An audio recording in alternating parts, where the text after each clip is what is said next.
Добар ден во попладневното издание на вестите на Канал Плюс телевизија. Еве што ќе гледате во нив.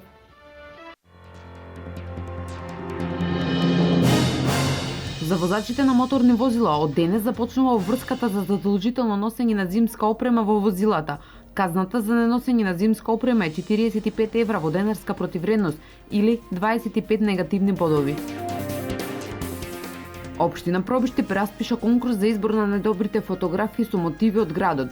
Тема на конкурсот е "Го сакам Пробиштип". За најдобрите фотографии општината подготвува парични награди.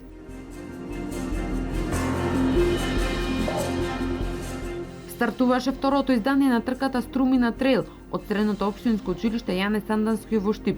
Повеќе од 100 кандидати од цела Македонија ќе трчат на патеката долга 19 километри.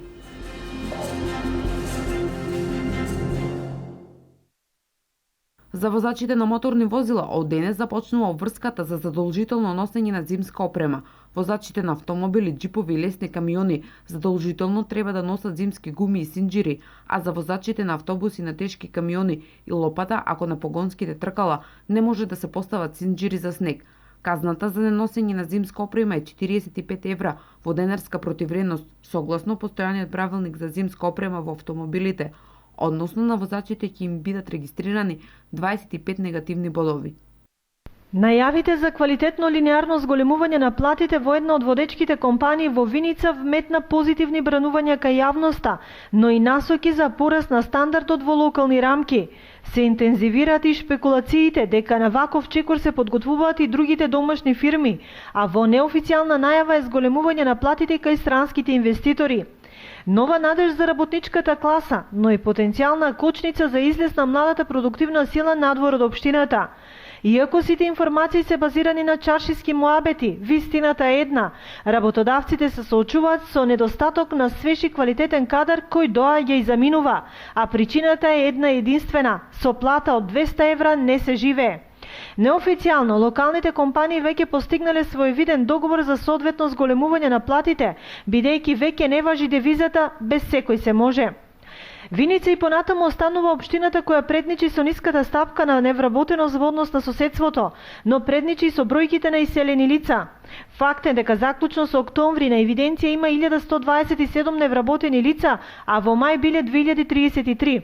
Тогаш на листата на чекање биле 80 со високо образование, а сега се 43. Од овие 1127 како активни баратели се водат околу 700, од кои 161 се на возраст до 30 години. Значаен статистички дефицит или на намалување на невработеноста, но овој пат, благодарение на историскиот проект Македонија вработува, но и на сите досегашни мерки за самовработување со грантови и поволни каматни стапки, за кои денес се подпишуваа нови договори. Со 1% камата на годишно ниво и една година грејс период. Идејата е самовработување најпрво, почеток на мала фирма со занимање на дистрибуција на големо и мало, за млечни производи потрошно. Доста е поволно, со тоа што е доста мала каматата на годишно ниво, како и годината грејс период е доста добро за. Според последните податоци, само од почетокот на оваа година, активните мерки со самовработување со кредитирање, субвенционирање ги искористиле 44 лица. Со ослободување од придонеси биле вработени преку 70 лица, од кои дури 50 до 30 години. Иако мерките офаќаат и возрастни категории над 50 години, сепак има и такви кои се уште чекаат, потенцирајќи дека секогаш и секаде приоритет за вработување се младите. Преку 30 години више, нон-стоп се пријавуваме. И тоа секој месец. Тешко, пошто годините ни отидеа веќе и тешко и нешто. Немаме ефект веќе на работа. Па надаме се за младите, они би требало да напредуват. Има работа. Сега се отворени, има конфекции, има и други работни места, можат да се примат. Инаку на листата на најпосакуван кадар се информатичарите. Во моментот и во локални и во национални рамки течат повеќе огласи токму за оваа категорија на невработени, кои за жал на листата на чекање во Виница и воопшто ги нема. Откако во изминатиот период течеа подготвителните градежни активности за изградба на нова улица во село Габрово, на потегот десно од селската џамија, синоќа до доцните вечерни часови течеше незиното асфалтирање. Најмногу задоволство од асфалтирањето изразија жителите кои што подолг временски период чекаат за нов асфалт. Задоволни се, нема као да газиме таа улица, од там ја асфалтира, арно е тоа. Убаво че и за внуците. Така е. И кои дојат од Делчево, да дојат по асфалту. Оти они од Делчево живеат. Асфалт газат. Не газат кал. И малку им е другач. Ама са повеќе по-убаво че. За граѓаните беше задоволство да се гази по нов асфалт, а за градоначалникот на општина Делчево Дарко Шехтански, задоволството е во остварувањето на она што е ветено. Начинот на асфалтирање на улицата присуствуваше и пратеникот во македонскиот парламент Сузана Секуловска. Тоа што го најавивме минатата недела се случува асфалтирање во село Габрово. Улицата е долга околу 300 метри. Се надеваме дека утре асфалтирањето ќе биде завршено, така да на жителите на село Габрово им возможуваме подобар живот. Со градоначалникот дојдовме денес во посета на село Габрово за да погледнеме како се одвиваат работите. Еве гледаме поголем дел од улицата веќе ме асфалтирана. Се надевам дека граѓаните, мештаните на село Габрово секако дека ќе бидат задоволни, а се задоволни и граѓаните на општина Делчево затоа што во општина Делчево се реализирани неколку такви проекти кои што се во интерес на сите граѓани на општината. Освен оваа улица која што е долга 300 метри, исто така со средства од буџетот на општина Делчево, во текот на изминатата година во село Габрово беше асфалтирана и улицата која се протега лево од џамијата во должина од 285 метри.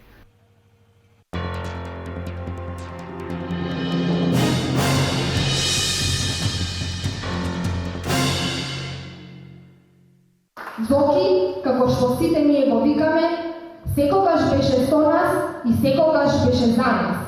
Ајде, ние во овој миг да бидеме за него, кога тоа му е најпотребно. Учениците од Пијанечко-Малешевскиот регион пееја во чест на Зоки. Полна сала Хуманост се собра вчера вечер во Домот на културата Јане Сандански во Пехчево. Хуманите пехчевци, делчевци и беровчани дадоа подршка на Зоран Војаковски од Берово, кому му се потребни средства за операција и опоравување од тешката болест која го пресретна во неговите млади години. Во хуманитарниот концерт кој го иницираа наставници и ученици од Основното општинско училиште Ванчо Китанов од Пехчево, учество зедоа покрај нив и ученици и професори од средните општински училишта Методи Митевски Брицо од Делчево и Јацо Русковски од Берово. Хуманитарна акција и тоа хуманитарна која беше предвидена за крајот на месецот, ама бидејќи еден наш сограѓанин, односно граѓани на Берово, му се потребни средства, решивме овој концерт да го брзаме и да го направиме токму сега, односно ова недела.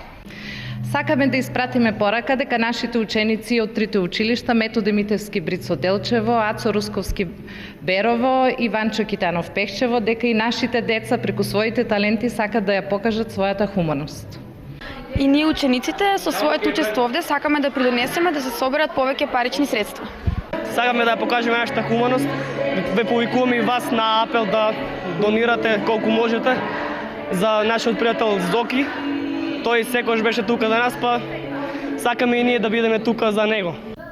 И децата знаат да бидат хумани, доволно е само малку да се поттикнат и мотивираат, истакнаа директорите на училиштата учесници, горди на своите ученици.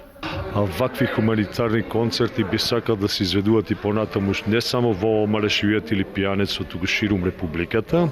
Само ќе кажам дека многу сум горд со учениците од нашето училиште, а исто така сите директори треба да се гордеат со нивните ученици. Јас се чувствувам прекрасно кога си дел од еден таков настан. Подршка и до нашите ученици, до сите ученици, учесници, до сите наставници кои што несебично се вклучија во таа хуманитарна акција. И пратеничката Сузана Секуловска даде свој придонес во хуманитарната акција да му помогнеме на Зоки. Во насока на поддршка на нашиот сограѓанин Зоран Војаковски од општина Берово, еве вечерва дојдовме да му дадеме поддршка во надминување на сите предизвици кои што го очекуваат во иднина и со желба што поскоро да ни се врати меѓу нас, бидејќи знаеме сите дека тој беше дел од нашите манифестации, од нашите настани во општините кои што се случуваат. Како новинар му посакувам побрзо опоравување и враќање меѓу сите нас. Во организацијата на хуманитарниот концерт се вклучи и Центарот за лековити билки и шумски плодови Амброзија од Пехчево, како и општината Пехчево. Општина Пробиштип распиша конкурс за избор на најдобри фотографии со мотиви од општината. Фотографиите ќе се рангираат во две категории. Едната на тема "Го сакам Пробиштип", а се очекуваат и фотографии на слободна тема. Фотографиите може да се доставуваат најдоцна до 20 ноември. Истите треба да бидат доставени во затворен плик без никакви ознаки за идентификација, со тоа што самите фотографии треба да бидат јасно обележани за која категорија се испраќаат и да бидат означени со шифра, додека пак авторите треба своите лични податоци да ги достават во затворен плик. По изминување на рокот за доставување на фотографии, стручна жири комисија од општината ќе ги разгледа доставените фотографии и ќе изврши првична селекција, пошто избраните фотографии ќе бидат објавени на општинската Facebook страна, а граѓаните ќе имаат можност да го дадат својот глас за фотографијата која што најмногу им се допаѓа.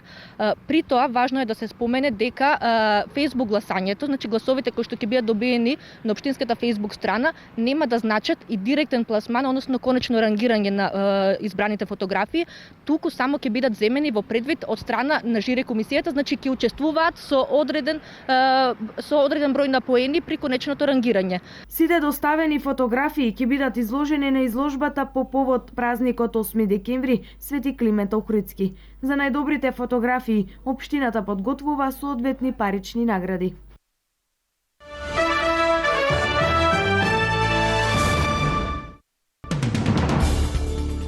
Терористичките напади во Париз ги извршиле 3 групи екстремисти во неколку квартови во француската престолнина, при што се убиени 129 луѓе, 352 се ранети, од кои 99 се наоѓаат во критична состојба, објави во 24 ласа по нападите главниот париски обвинител Франсуа Моленс. Станува збор за 3 групи терористи, од кои ликвидирани се вкупно 7, изјави Моленс. Во саботата полициски извори за АФП изјави дека напаѓачите самоубици биле мажи со искуство во војувањето и совршено истренирани. Очевиците ги опишале како многу млади и луѓе сигурни во себе. Прашањето на нивната обука и евентуалниот престој во зоните во кои се активни џихадистичките групи во прв ред од Сирија брзо се наметна во истрагата, рекоа полициски извори. Француските власти го соопштија името на вториот бомбар самоубиец кој учествува во крвавите напади во Париз од петокот вечерта, како Исмаил Омар Мостефај, француски државјанин од париското предградие Куркуроне, пишуваат медиумите. Претходно дневниот вестник Ле Фигаро објави дека еден од напаѓачите идентификуван како Абдула КББ и за него медиумите не пренесуваат повеќе детали. Се смета дека Мостефај е еден од тројцата бомбаши самоубици кои влегоа во концертната сала Батаклан, каде што според официјални податоци се убиени најмалку 89 луѓе. Според исследниците, Мостефај бил идентификуван со помош на отпечатоците од прстите. Полицијата претходната ноќ кон неделата привела татко и брат на еден од осумничените за нападите и извршила претрес во нивните домови. Американскиот председател Барак Обама денес ќе ги информира неговите највисоки советници за најновите разузнавачки податоци во врска со терористичките напади во Париз, соопшти официјален представник на Белата куќа. Пред да отпатува на самитот Г20, председател ќе освика Националниот совет за безбедност со цел да се разгледаат најновите разузнавачки податоци во врска со нападите во Париз.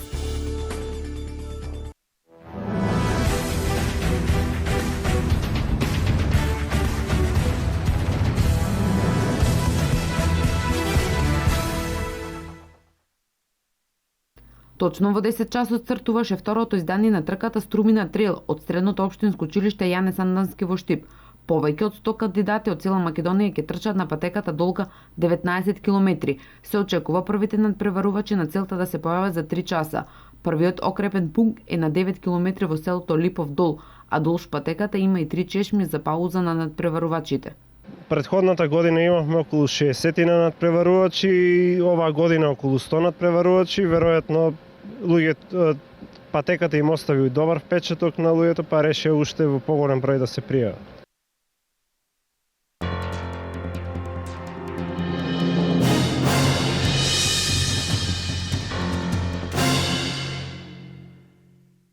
Овде е крајот на вестите, повеќе содржини гледате во Дневникот во 16:30. Имајте пријатен ден.